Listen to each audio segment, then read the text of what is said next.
শখে আছে কি আমার এই নিরাজপুরের লক্ষ কোটি প্রজা সাধারণ যাব না। আমি আপনার নিরাজপুর রাজ্যের আনাচে কানাচে ঘুরে বেরিয়ে দেখেছি, যেখানে খাদ্যের প্রয়োজন সেখানে দিয়েছি খাদ্য, যেখানে বস্ত্রের প্রয়োজন সেখানে দিয়েছি বস্ত্র, যেখানে ঔষধের প্রয়োজন সেখানে দিয়েছি ঔষধ। আর আপনার নিরাজপুর রাজ্যের প্রজা সাধারণ সুখ শান্তিতে দিন যাপন করছে, আর আপনার জয়গান গাইছে। আপনার কথা শুনে সত্যি আজ আমি আনন্দিত, কিন্তু জিরে আলে রাজকার্য পরিচালনা করতে করতে আজ আমি বড্ড ক্লান্ত পড়েছি। তাই তো ভাবছি আমি কিছুদিনের জন্য হরিণের শিকার করতে যাব না। আপনি হরিণের শিকারে যাত্রা করবেন, এত অত্যন্ত আনন্দের কথা যাব না, কিন্তু আপনি হরিণের শিকারে চলে গেলে পরে আপনার এই বিশাল নিরাজপুর রাজ্যটা কে পরিচালনা করবে? কেন জিরে আলে আমি যতদিন পর্যন্ত শিকার থেকে ফিরে না আসবো ততদিন পর্যন্ত আমারই প্রতিনিধি স্বরূপ এই নিরাজপুর রাজ্যটাকে যে আপনাকে যে পরিচালনা করতে হবে। আমি কি পারবো জনাব এই গুরু দায়িত্ব পালন করতে? হজিরালা সেই বিশ্বাস আমার আছে, আমার বর্তমানে এই নিরাজপুর রাজ্যটাকে আপনি পারবেন সুন্দরভাবে পরিচালনা করতে। যাব না। আপনি যখন আমার উপর এতটুকু বিশ্বাস রাখেন তখন আমিও নিরাজপুর রাজ্যের প্রজা সাধারণের সম্মুখে দাঁড়িয়ে আপনাকে আমি কথা দিচ্ছি, প্রয়োজন হলে এই উজিরে আলা নিজের জীবনটা উৎসর্গ করে দেবে, তবু আপনার মান মর্যাদা অক্ষুণ্ণ রাখতে যাব না।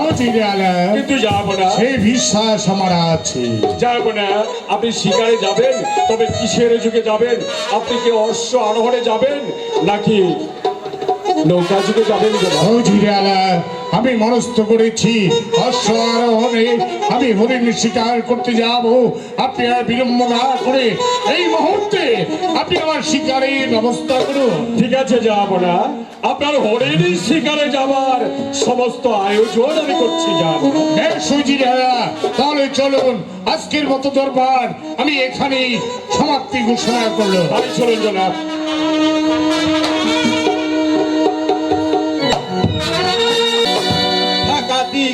করে আমার জীবনে আমি কি পেয়েছি? পেয়েছি শুধু অপমান আর লাঞ্ছনা। তাই তো লোক সমাজে আজ আমি ঘৃণিত ডাকাত। এই তো প্রতিজ্ঞা করেছি এই অন্ধকার জগৎ ছেড়ে দিয়ে আমি আলোর পথে চলে যাব।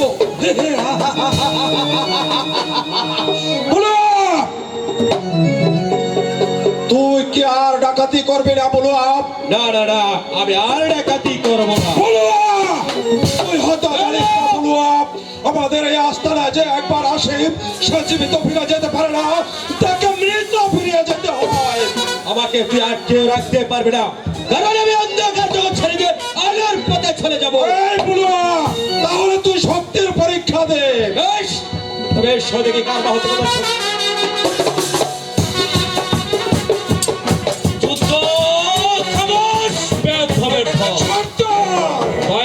কিসের ঝগড়া? সর্দার বলুয়া বলছে আর ডাকাতি করবে না, সে আমাদের আস্তানা ছেড়ে চলে যেতে চেয়েছিল।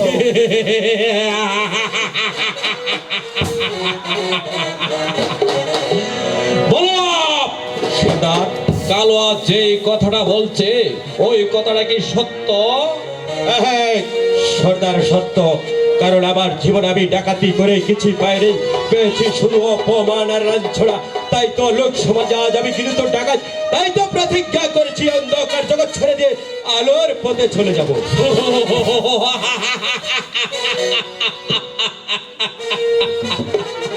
একটি কথা তুই বলে যাচ্ছি, বলো, এই রাস্তা দিয়ে যে একবার আসে সে কোনোদিন ফিরে যেতে পারে না। আশাটা স্বাভাবিক, যাটুকু মর্মান্ত ভয়ঙ্কর।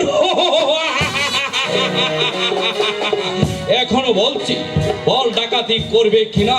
সর্দার, আমি আর ডাকাতি করবো। বেশ, তুমি ডাকাতি করবে না। একটি কথা তুই বলে যাচ্ছি, বলো, একদিন তোর ক্ষুধার্ত ঠাই রাস্তায় রাস্তায় ঘুরে বেড়াচ্ছে, সেটি রাস্তা থেকে ঘুরে এনে আমার রাস্তাটাই ঠাই দিয়েছি। আজ আমার মুখের ওপর বড় বড় কথা বলছিস, তুই ডাকাতি করবি না, এত বড় হিম্মত তোর কি করে হলো? এই বেঈমানের বাচ্চা! তোকে আমি ভাতা দিব না, বেশ তুই চলে যা। ঠিক আছে সর্দার, তুমি যখন আমাকে ছেড়ে দিয়েছ, আমি এই পথে চলে যাব।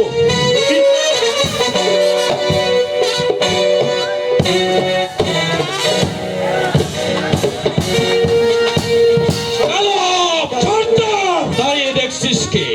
এই নিয়ে আমার হাতের চাবুক, যতক্ষণ পর্যন্ত সে ডাকাতি স্বীকার না করবে, ততক্ষণ পর্যন্ত ওর দেহটা চাপকে পিঠের দেহটাকে ক্ষত বিক্ষত করে দেবে। এ হলো সংসারের ডাকুদের হুকুম।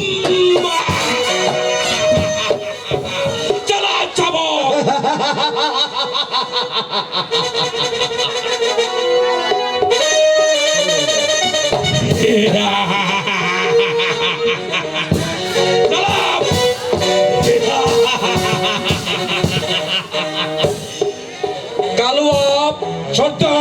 এখানে রেখে দে, সুচা আঙ্গুলে ঘি উঠবে না।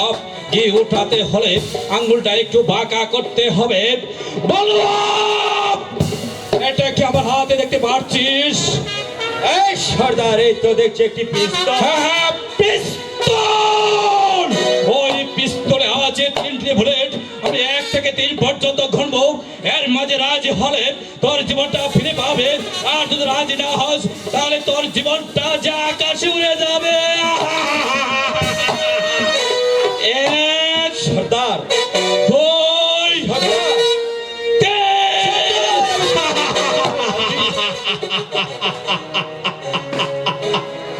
আমি জানি তুই রাজি হয়ে পারবে না, কারণ জীবনের মায়া সবাই করে। তোর স্থান আমার পা নয়, তোর স্থান হলো আমার বুকে।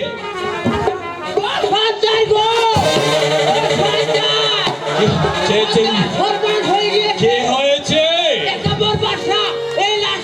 শিকারি করতে